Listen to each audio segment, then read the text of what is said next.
Power star Pawan Singh पूरे world में चर्चा के विषय बनल बाड़े। तो फिलहाल कहे वाला ई बात बा, हम काहे इस टाइप के कहतनी, तो देखे वाला ई बात बा कि यूट्यूब म्यूजिक के सेक्शन लिस्ट निकल चुकल बा, जो कि ग्लोबल म्यूजिक के सेक्शन लिस्ट से बा।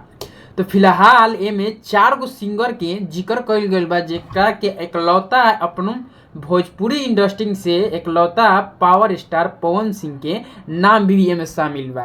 तो ए से कहल जाता काहे कि ई जब लिस्ट निकलला तो पूरा मतलब आंकड़ा व्याख्या करके ओकरा बाद से लिस्ट के जारी कइल जाला। तो एमे अपन पावर स्टार पवन सिंह के भी नाम शामिल बा। तो फिलहाल कह दी कि कवना गाना खातिर इनकर नाम शामिल कइल गइल बा एमे। तो स्त्री 2 के मूवी में जोन की आई ना सॉन्ग आए रहे, वही खातिर पावर स्टार पवन सिंह के नाम एमे शामिल कइल गइल बा। लेकिन फिलहाल देखे वाला बात बा कि जे तरीके से आए दिन भोजपुरी में कंपटीशन के मामला चला, चाहे केहू भी पावर स्टार पवन सिंह से बराबरी करे के बात करेला, तो यहीं पे हम बात कर ले होता है खेसारी लाल की। खेसारी लाल हर बार पावर स्टार पवन सिंह से बराबरी करे के बात करेलन।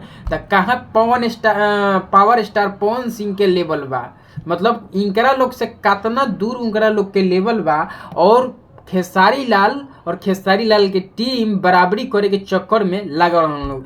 कभी तो ई हम कहम कि आज तक खेसारी लाल अभी तक अपना वीडियो पे कोनो भी वीडियो होके बिलियन ने देख ले हुए हैं। Power star Pawan Singh billion देख लिए हैं, और उनसे बराबरी करने के लिए ये लोग बात करते हैं। तो सेक्शन में जो कि म्यूजिक सेक्शन, यूट्यूब के म्यूजिक सेक्शन में 4 गो सिंगर के नाम आयल बा, जेमे कि पावर स्टार पवन सिंह के झंडा लहलहाता पूरा वर्ल्ड में ये चर्चा के विषय बनल बा। आ यही के हम रिव्यू करतानी, बतावतानी, ताकि ये लेटेस्ट न्यूज रहे, ताकि लोगों के भी पता लगे कि कहाँ कहाँ पवन सिंह अपन झंडा लहरावतारन।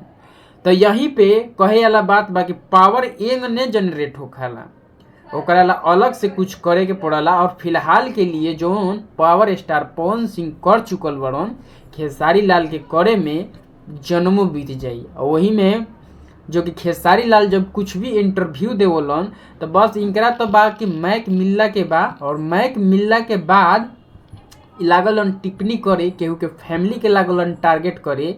लेकिन हे तरीका के कारनामा करे के कोशिश इनकर ना टीम वाला कर पावला आ ना ई कर पावलन।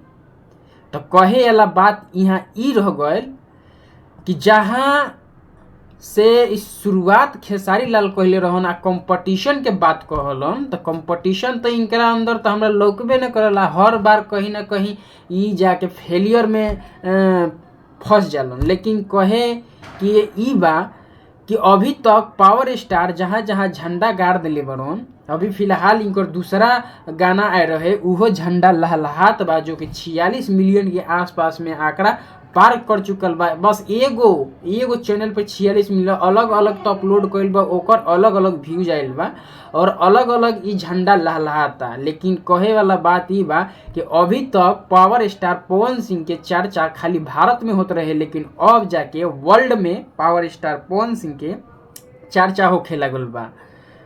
तो फिलहाल रउआ लोग के सब दिखत हुई, जो कि लिस्ट भी हम रउआ लोग के लगा दिले बानी। अगर ई रउआ लोग चेक करल चाहते हैं तो जाके यूट्यूब म्यूजिक सेक्शन में जाके चेक करी, और वही में आप लोगों के ई पता लगी। तो फिलहाल के लिए यह आज के न्यूज रहे, और हम आपके बतावत रही। हमारा चैनल पर नया बारी तो सब्सक्राइब कर लीजिए, और प्लस में एगो लाइक कर देवल जाए, ताकि हमारा मोटिवेशन बढ़त रहे, और यह तरीका के और भी हम वीडियो अपडेट लेके आवत रहूँ। तो फिलहाल के लिए जय भारत, जय हिंद।